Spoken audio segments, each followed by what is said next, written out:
Good morning, everyone. Welcome to Campus Recreation OP Online. Technology in the Outdoors discussion. I'd like to welcome everyone, our panelists. We'll take a second to go around and everyone can introduce themselves. I'll start. I'm Brian. I'm Dave.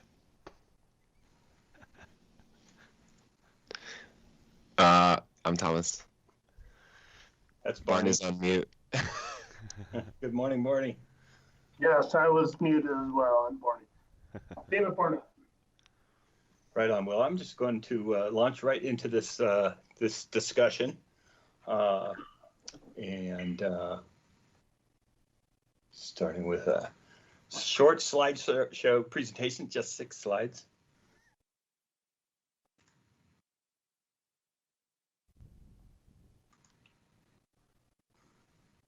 So yes, this is the technology in the outdoors, a mini presentation style roundtable discussion exploring the use of technology in the outdoors.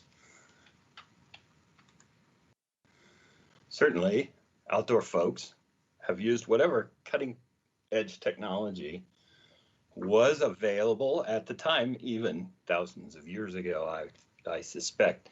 And thinking of the Iceman, who was discovered by a German tourist on a glacier and had been there since perhaps 3,300 BCE. And he had technology. He had whatever the best technology was available at the time for crossing the mountains. And we can think of Irvin and Mallory on Mount Everest in 1924. And the technology that they used, which was most likely canvas that was oiled or waxed. That was the best technology, and of course they chose to use that.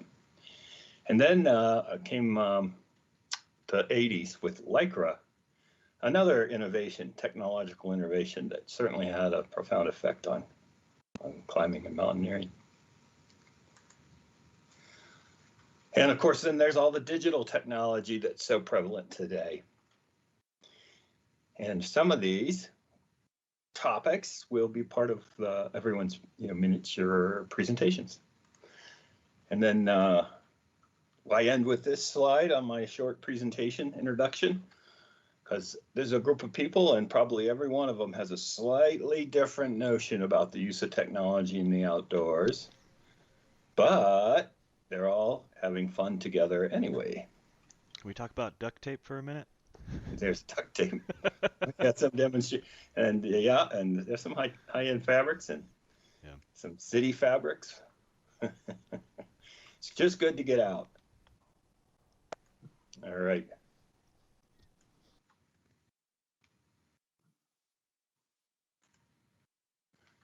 So with that, I'll hand off to Barney. And I need to unshare my screen.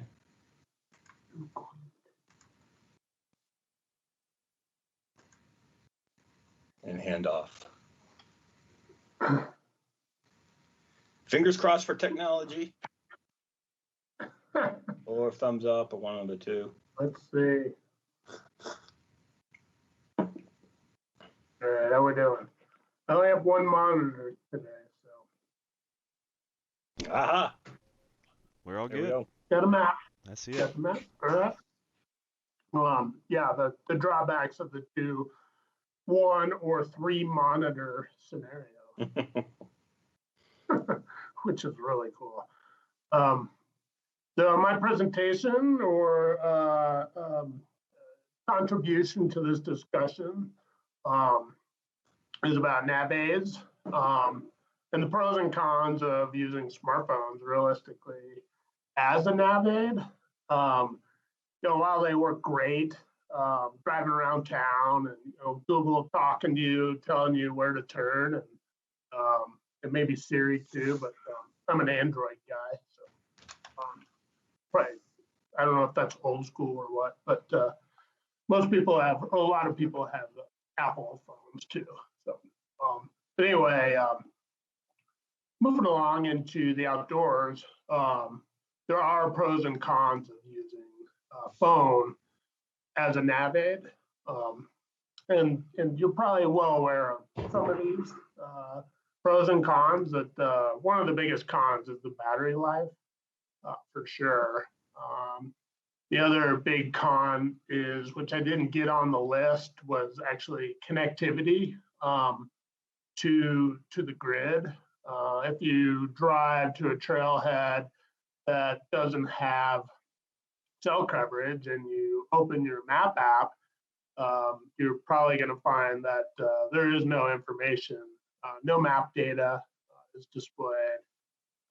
And then you end up with a map like this one, an old topo map out of Alaska at the turn of the last century, 2 century turns ago, where the edge of the topo, it's just there. It's just not there anymore. It's they hadn't surveyed it yet. It's not on the map. The map is blank beyond the edge of the survey.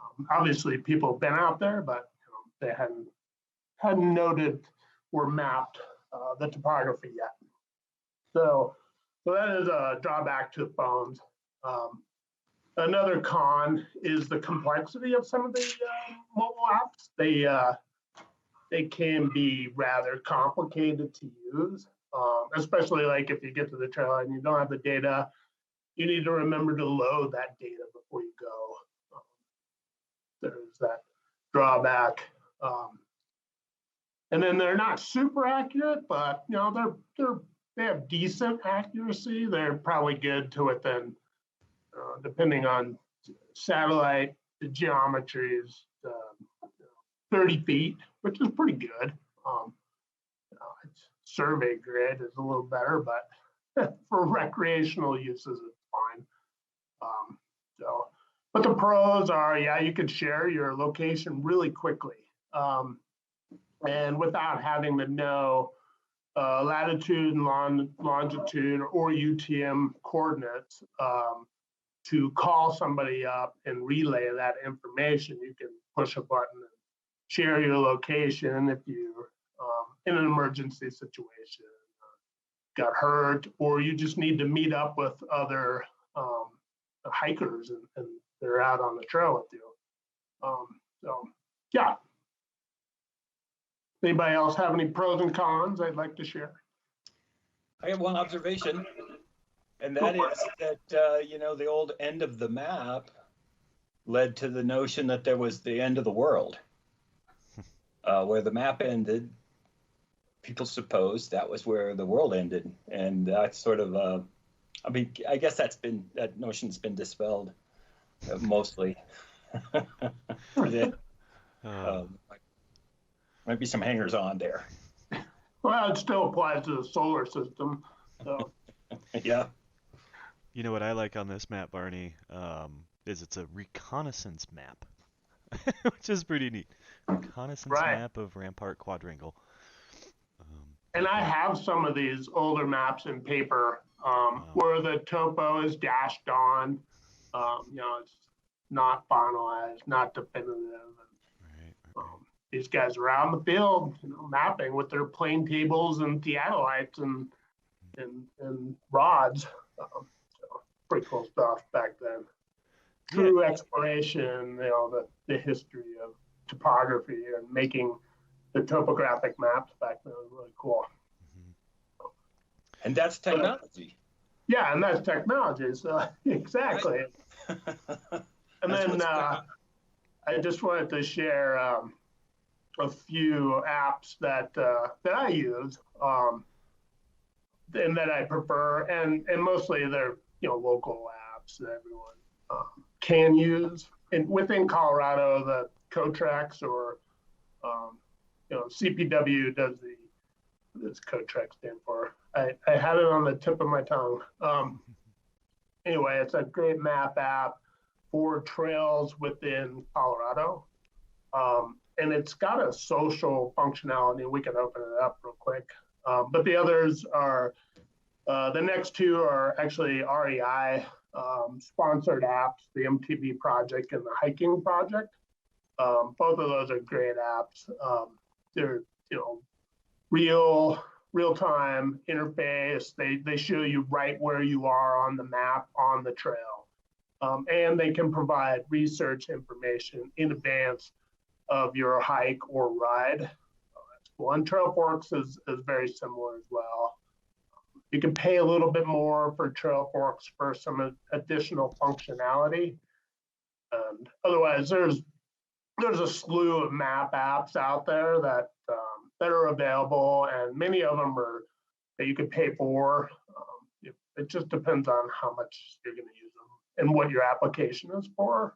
I think a lot of people use some of these map apps as a work tool to get to their job sites or whatnot, and record information.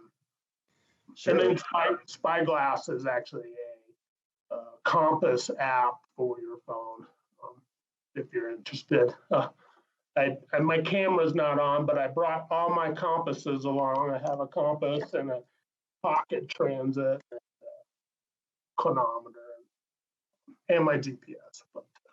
Barney, I want to jump in here too to comment on the mountain bike project app. You can also go there and find pictures of us on the Kokopelli Trail. So. Really? Yeah, yeah. I'll pop a few more up there now that I'm thinking about it. But yeah.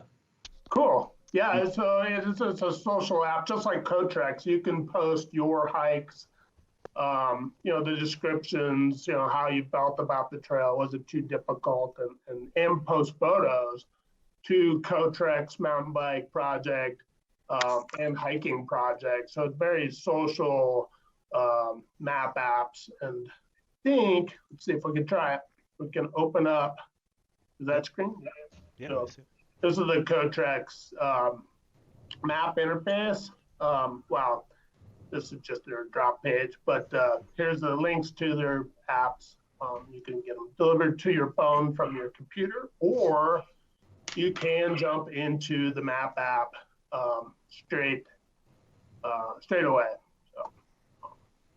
And it's traditional USGS topography and a lot of other information, including like this here, backcountry campsites and Bell's Wilderness. But otherwise, if you click on these other featured routes or a route that is on the map, you can get the information about that trail, as far as what the uses are for and what's allowed and what's not, and other information. And you can even download this to a GPS if you do have a handheld GPS. But that was one thing I didn't really cover on the pros on the handheld GPS is the battery life is good for a week, I think. I've left mine on for days. Whereas a phone, you can't really leave on for days. Or maybe you can nowadays, but long term, the phone isn't a super awesome solution, but it's good enough for most of our daily expeditions. So any questions? Well, I just want to make a quick comment, since we're looking at Cotrex here. One way that I use my phone in the front country, I wouldn't say it's necessarily way out in the back, but it's for rock climbing, in a website called mountainproject.com, which is just a collection of climbing guides and climbing route information for like the whole US and parts of Canada. And so two things there. One, a lot of our front range climbing, we have cell phone service. Clear Creek Canyon, for example, in Golden, right, has cell phone repeaters now, the whole canyon. So you can get like 4 bars of service there in all these climbing areas. And I'll tell you what, a phone is certainly lighter than a book or 2 or 3 of guidebooks. And so, it's really advantageous there. If I don't have reception, I can preload the map information, like ice climbing at Lincoln Falls, right? We just preloaded all of our route info before we got there. So I agree. I just think it's really cool when you have the infrastructure to support it and make it awesome. Yep. Yeah, the olden days we used to like photocopy everything before we went on a hike and stuff it in our pack, and you'd end up in a torrential downpour and everything would be soggy and you couldn't read the map anymore. And a whole variety of trials and tribulations of using paper, especially yeah, scans or printouts of this and that. Barney, I was just going to ask if it does profiles, right? When you scrolled up to the profile there. Yeah, yeah, they have the profiles in here on not all trails, but on some of them, Okay. and the cursor follows, so it's kind of interesting. One of the cons of the profile is that they're typically squished. Yeah. Really. So they look tremendously steep.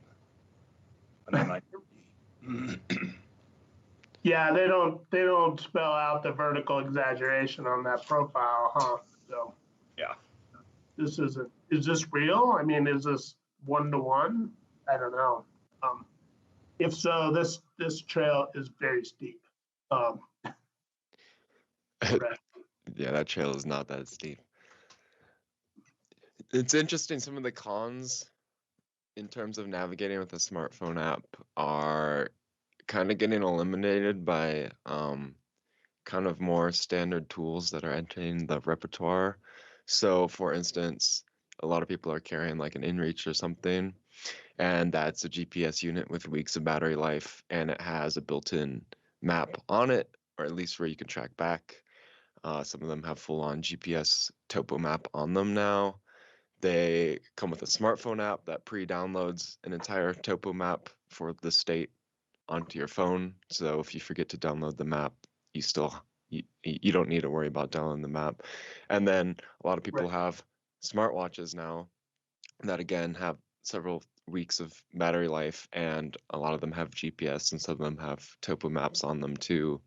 And between the three, you start to actually add a little bit of kind of robustness to the solution in case one fails, especially if you have like a battery backup or something. So Totally. that's kind of interesting. Now when I'm in the backcountry, even on several day trips, I have like 3 different tools at my disposal for navigation. And you kind of eliminate some of those pitfalls of forgetting to download maps and things like that. So it's kind of cool to see how it's evolving in that direction, and really changing the debate on, how versed you should be in using a compass and things like that. Right. Yep. Exactly. Yep. I was going to touch on the alternate apps or the phone apps a little bit, but I mean the watch apps, but I don't have one. But yeah, the options are endless now, and they seem to increase all the time. And there are options for taking the GeoPDFs and put them on your phone, and have that direct interaction of location. So, and without cell coverage. So.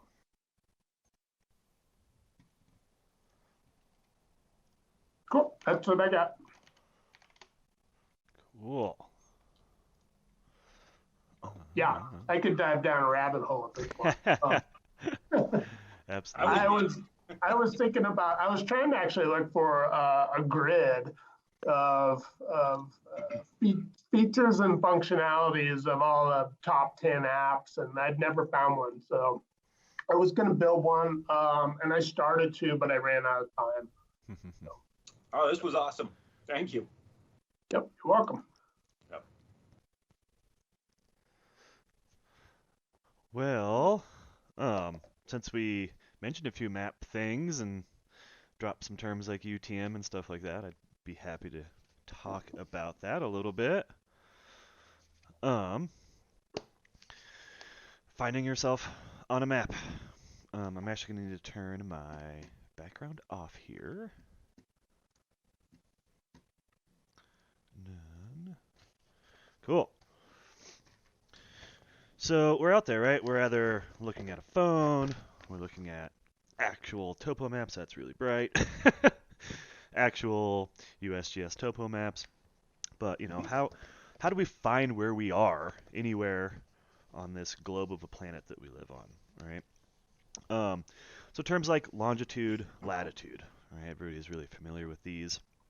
In terms of fast and efficient kind of field identification of where you are, it's really kind of spearheaded by U.S. military, and then this agency called the National Imagery and Mapping Agency, formerly the Defense Mapping Agency. And to plot yourself on a like a USGS topographical map, 7.5-minute quadrangle series with lat long, takes like some rulers and some protractors and some math and some trig, and it was really tedious. And so the NIMA, formerly Defense Mapping Agency, wanted just to create a kind of an easier, maybe even a quicker way, really for soldiers in the field to like plot a point. Here's where we are. And so what they did is they developed this universal transverse Mercator grid. It's based on transverse Mercator maps. That's where it comes from. And basically, they just took our maps and put a grid of square kilometers all over it. So I'm going to try to kind of show you here, but it gets really bright. So in maps up until, about 77 or something, we might see these little tick marks onto the side of our map. If we look, let's see if we can find this one right here really specifically. And we see that's something like 4 million, couple 100,000 meters north. And so what this allows us to do is it says, hey, I can look at this map and pretty generally, what's distance from here to here? Well, first, I can just say, well, it's roughly 3 kilometers as the crow flies. So it's like an instant thing, right? Like that's pretty cool. But then it's really easy to take that grid information, so square kilometers, and then break that down into hundreds of meters and then maybe even tens of meters, and easily describe somebody's location. So what they did is they first took the globe and split it into a bunch of zones. Each zone is going to represent 6 degrees wide of longitude. In the U.S., the 48 states here in the conterminous U.S. is covered by 10 zones, from Zone 10 on the West Coast through Zone 19 in New England. So, going back to these numbers here a little bit, that first number that I just told you was like 4,263,000 meters north of the equator. And then the other one is an easting direction. And this is how many meters east of a central meridian through each 6-degree zone. So it's not meters east of the prime meridian over there in the UK, right? It's meters east of the meridian of the zone that you're in. So if I'm looking at this map here again, and this is a map of the Gold Bar, the topo map of the Gold Bar area in Utah, kind of specifically the Potash Mine down there at the end of Potash Road. And I have this map because it's showing some trail information for Long Canyon, which is up here, which is a canyon we used to go and have a bunch of fun in and stuff like that. But let's say, I'm standing right here, and I'm like, oh man, where am I? Look at my phone. My phone's dead. Look at my watch. I hit my watch on a rock and it's broken. Just whatever it may be, right? I got to revert back to like my paper map here. Or maybe I just like to because it's fun. So what I've already done on this map is kind of gridded out my square kilometers here. Quick note, all new maps, all maps from USGS after 2009 already have this grid on there for you. Before 2009, most maps had them, but it might just be tick marks, and then you literally had to get like a yardstick out and like draw the grid for UTM. Now they're just overlaid, so it's really, really nice. So I'm standing right here, and I need to give that point to somebody. So they sell these little kind of overlay tools here, set for a bunch of different resolution maps. But really, all it's doing, once we find our 1 to 24,000 grid, which is this one here, which you're not going to be able to see, but we just take this overlay right onto our map, and I line up the certain grid that I'm on with the square that I'm on. So in this case, it looks like this. And it just breaks down that square kilometer into my hundreds of meters. So great, now I can literally just count a couple of tick marks up from the bottom line of the square kilometer square that I'm in, and then count tick marks from the east, and I can get a pretty accurate field pinpoint location. Is it going to be 30 feet accurate? That's going to depend on how well you are at counting those little tick marks and things like that. But it's going to get somebody super duper close to you. And then of course you can use all of your other triangulation tools, your elevation lines. You can get your altimeter out, shoot some bearings with compasses. If you need to do all that type of stuff too. But it's a really quick way to plot a point without having to get a bunch of heavy math and wrapping your head around longitude and latitude and all that. And that's why I like it. It was just kind of quick and dirty and easy there. It's really effective on our quote-unquote smaller scale maps, so our 1 to 24,000 maps, our 1 to 25,000 maps, maybe up to our 15-minute series. But at that point, your square kilometer squares, are pretty small. Here, let that camera come in. Here, these squares, something about 2 inches or so. So on a 15-minute map, those squares are going to get smaller. It's just going to be a little less accurate for you, but the map in itself is a little less accurate. Yeah. Are 15-minute maps still widely available?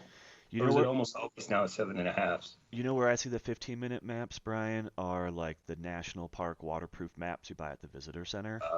Like the Arches map, it folds out and it's all right on the rain. It's waterproof. They tend to be 15 so they can get like the whole park onto one map and they don't have to hand you, 5 7.5-minute maps. Totally. Makes sense. Generally, that's where I see them. And all the maps are available electronically for the entire country.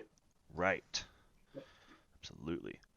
So I just kind of wanted to have one little representation of just kind of what I was saying about plotting a point here.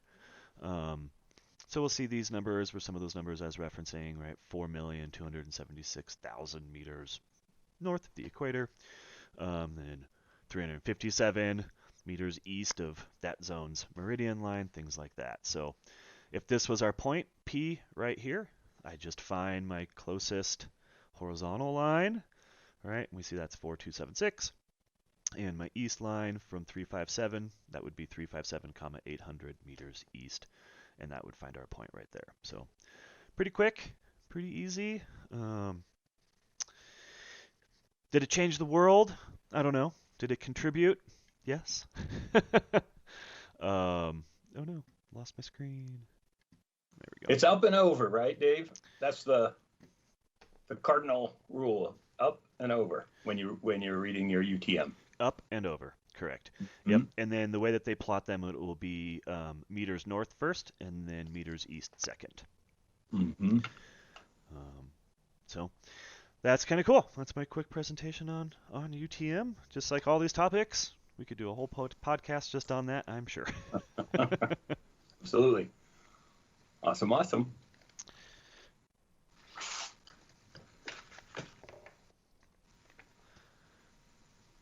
right. I think that brings us to Thomas Horner.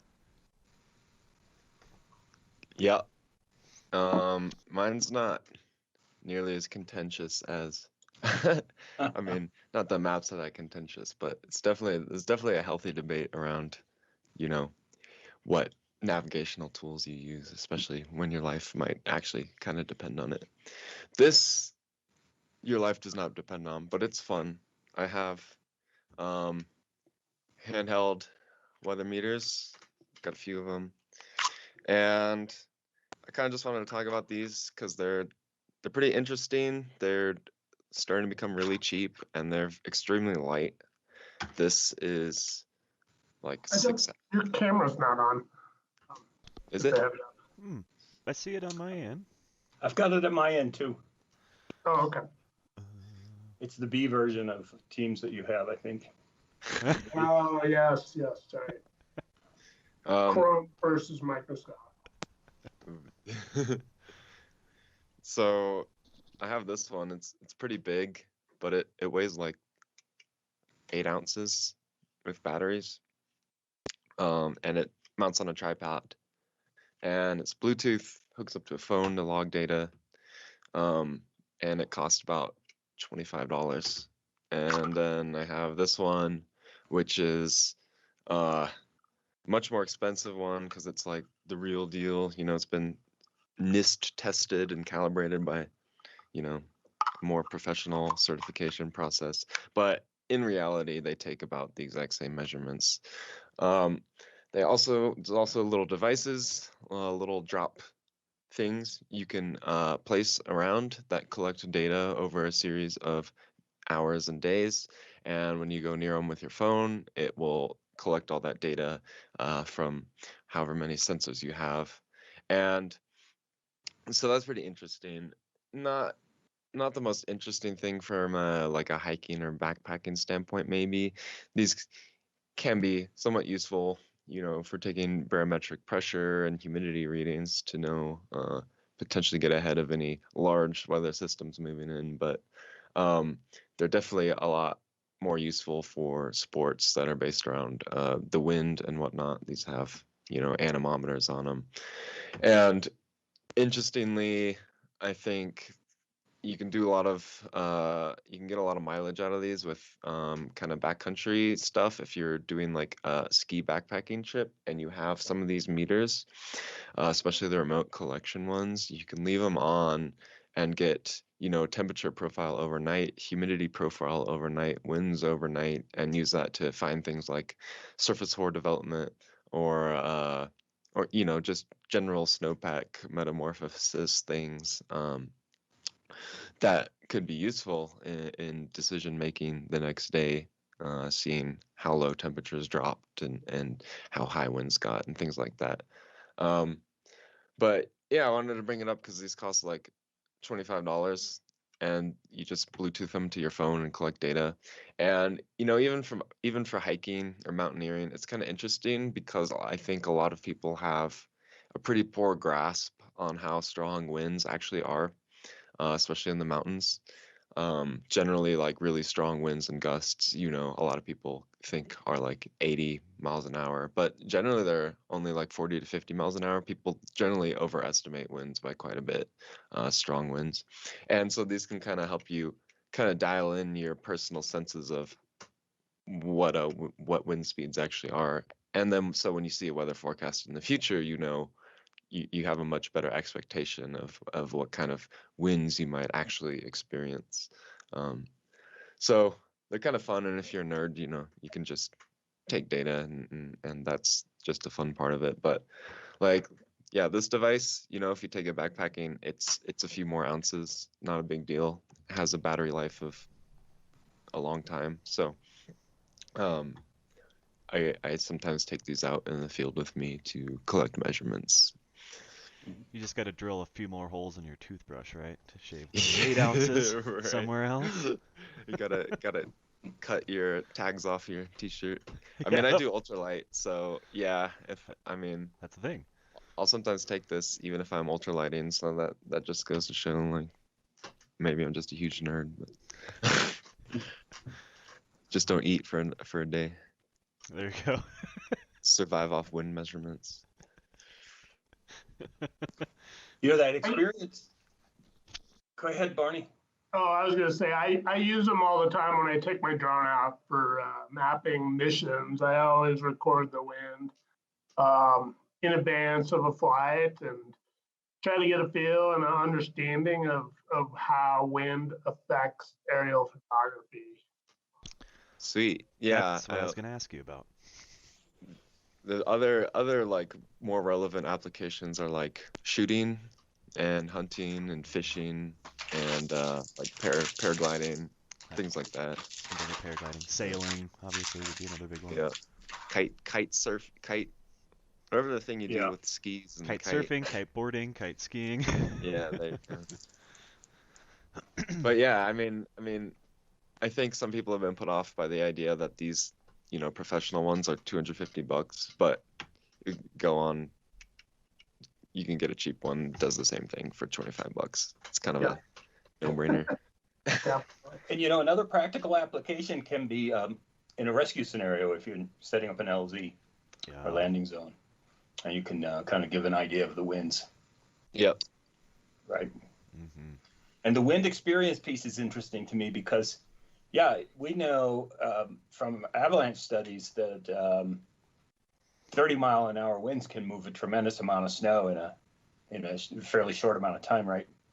But if you're in that 30-mile-an-hour wind and that the way it's carried across the ground up to like ankle level or maybe a little higher, it feels like a lot more wind than that. And to appreciate that it doesn't take a huge amount of wind to really change the forecast or the picture on the ground of avalanche risk is a good one to have some knowledge or experience with, I suppose.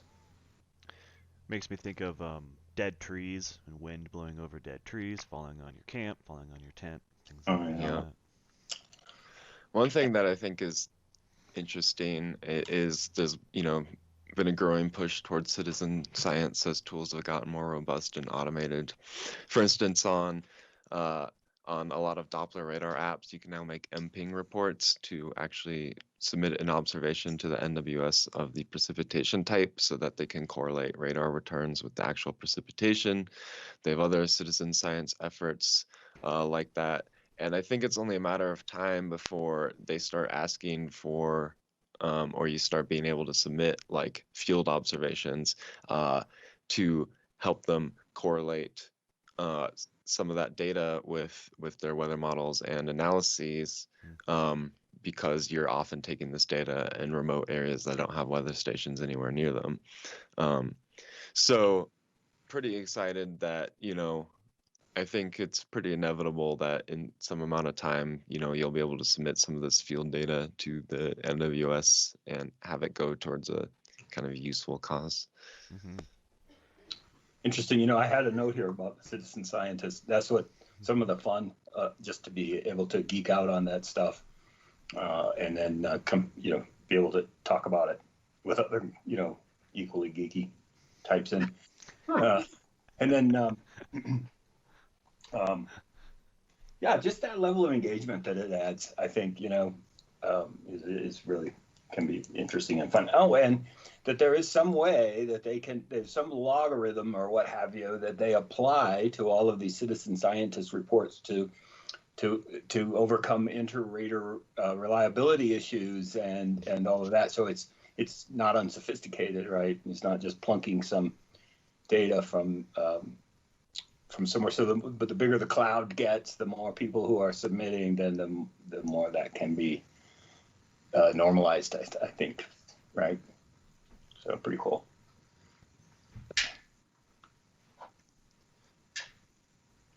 Am I up? Very cool. Yeah. I think so. Okay, let me just fire this up.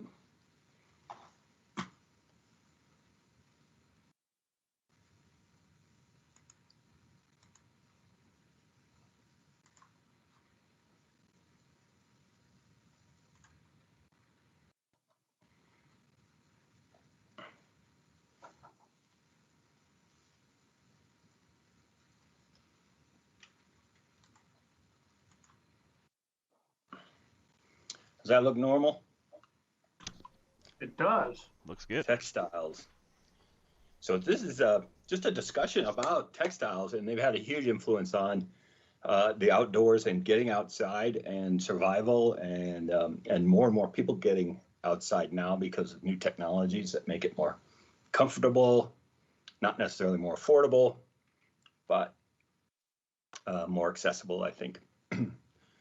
So textile technology in the outdoors. So we touched on that just a little bit in the introduction, but people in the outdoors have been using whatever the best technology that was available to them for years and years. And we'll share these links if anyone wants to go back and do more exploration with these. But for now, they were sewing. That would be 31. Wow, a long time ago. And of course, the spinning wheel, and then everybody's hero, Eli Whitney, with the cotton gin. In 1938, they discovered nylon. It's kind of an interesting story. I encourage you to visit on that. That came about. And then, of course, one of the more impactful inventions in the outdoors is spandex. So today's fabric technology in the outdoors, I think we should comment on on some of the tertiary benefits of these various fabrics. And that really includes the ability to sew them into certain shapes. And they'll hold their shape and their threads won't pull through, and lots of options for how to better fit someone's dimensions and body with fabric that makes travel in the outdoors far more efficient regarding wind and snagging on branches next to you and that kind of stuff. And then there are certainly environmental costs and chemicals that are released, the PFOAs that are found in all of the major kind of expedition campgrounds around the world. So pollution is coming off of our clothing, our high-tech clothing, and some of the treatments are proving or showing to be a risk to the environment and to the health of those who are exposed to that stuff.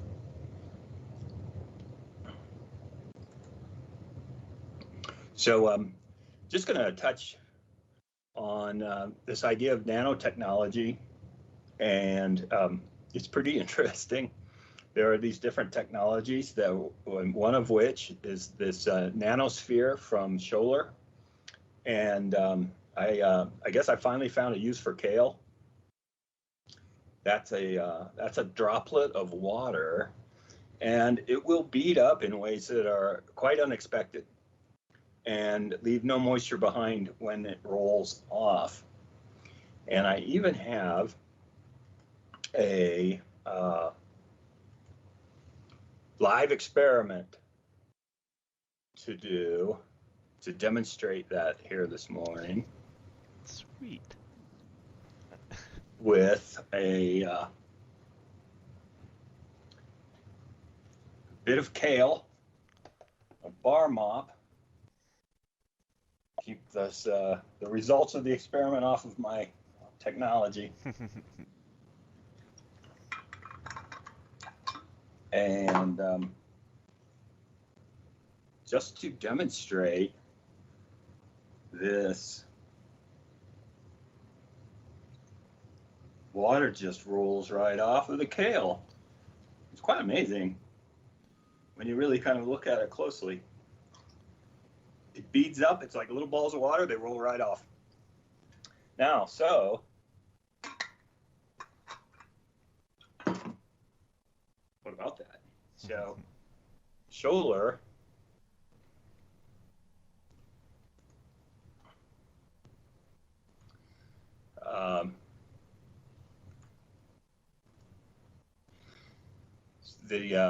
this nanotechnology that Scholler offers in this nanosphere treatment of their fabric is based on this same notion of what causes this to bead up and not leave any residue behind on these leaves.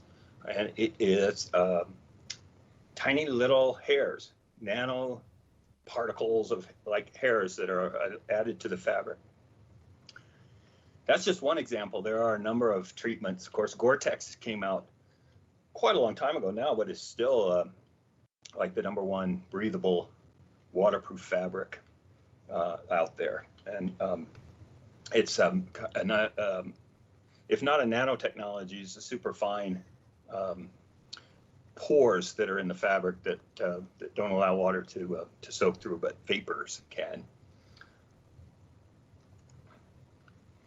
So that's it for my presentation on on fabric technology in the outdoors.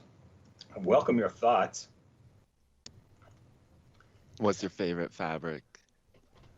You know, I just got, for the first time, Schoeller's been out for like 20 years plus. I just got my first Schoeller garment, and I like it a lot. I find cotton real comfortable. Yeah. I live in my hoodie. Yeah, Yeah, it's so- really the best for mountaineering and I like ice bamboo. climbing. Bamboo Yeah, is I- super soft. Bamboo. Hmm. And then I asked Brian earlier, and he didn't respond via email, if he had read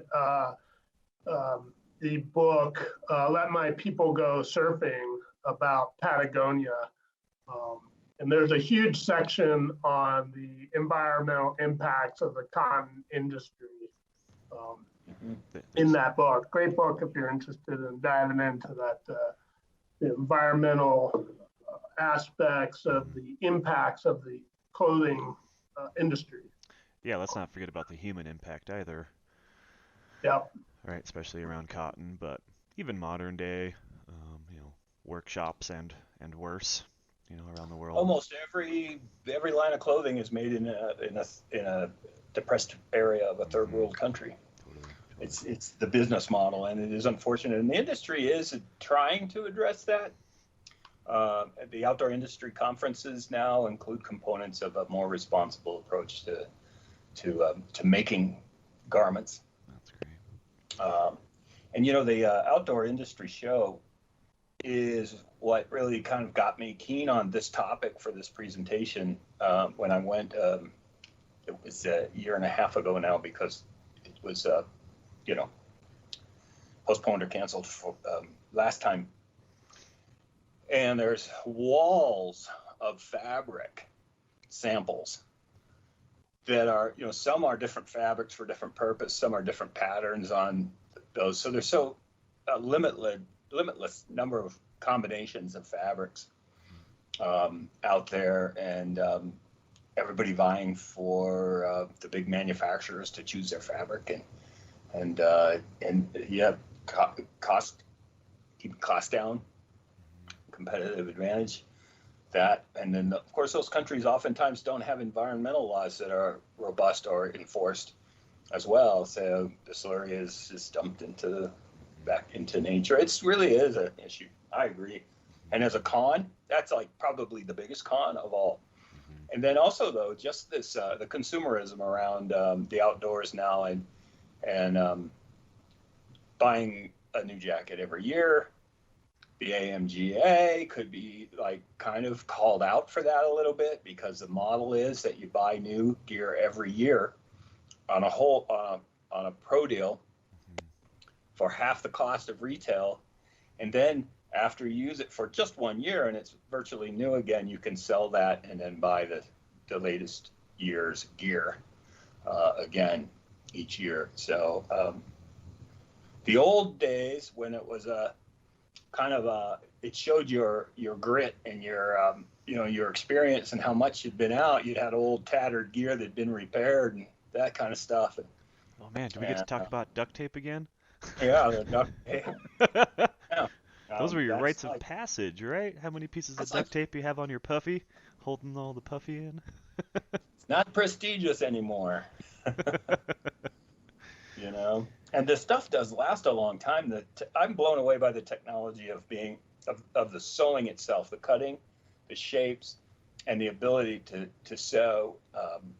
Having done some, and I've sewed some jackets into backpacks and stuff over the years, I can appreciate just how difficult it is to sew around a corner. And, have it just be just right, and they don't break, blow out. Stuff lasts forever. Oh man, I mean, you can go down that rabbit hole too, just on how they join two pieces of fabric and the technology there. Flat, crimped, Yep. just all that type of tech too, Yep. right? And the tape, the seam tape, Seams, absolutely. all that stuff. Yeah, it's amazing. I'd be remiss if I didn't bring up nylon. and the importance of that to my personal life of rock climbing. Climbing on hemp ropes and other natural fiber ropes, horsehair ropes, stuff like that, and just kind of the limitations that had on mountaineering, and then of course by extension rock climbing. Invention of nylon ropes, stretching material, force absorption, just what a game changer for climbing and mountaineering and military. I'm glad you brought up ropes because they are a textile, and I thought maybe I'll do it on rope textiles. Certainly an interesting topic with Aramet and various incredible fabrics that they have now. They weave into cordage and rope it's unbelievably strong. Right, Technora, all that stuff. Yeah, it's great. It's an endless topic as well, and fascinating, and all kinds of standards out there for use and how they will react in certain environments, and tons of research, and including, Thomas, this notion of the citizen scientist. That industry welcomes all kinds of pull tests, and you can send them your pull tests, and there's a culture that's built up around that. Nice. Yeah, it's pretty neat. We do some of that at OP. One of the slides showed one of our scales, and so we put scales on the rappel line and then see how much force people generate when they rappel. It's just a blast. Mm-hmm. Cool. Yeah. Nice. Oh man. Well, this has been a blast for me. I really did enjoy this, and I thank everyone. If there's anything else, I'm all ears. I'd love to hear it. We do another one of these on some different technologies. That would be a blast. I would enjoy that too. And I would definitely. And I'd also suggest maybe adding some follow-up with some white papers or something, like that. Some additional information that attendees or future listeners can follow up on. So I agree, Barney, 100%. And for our viewers and listeners, this is a developing media for campus rec and outdoor pursuits. And we'd love to hear from anyone with suggestions or questions about any of the sources. And I think following up with a white paper would be really an important step for sure.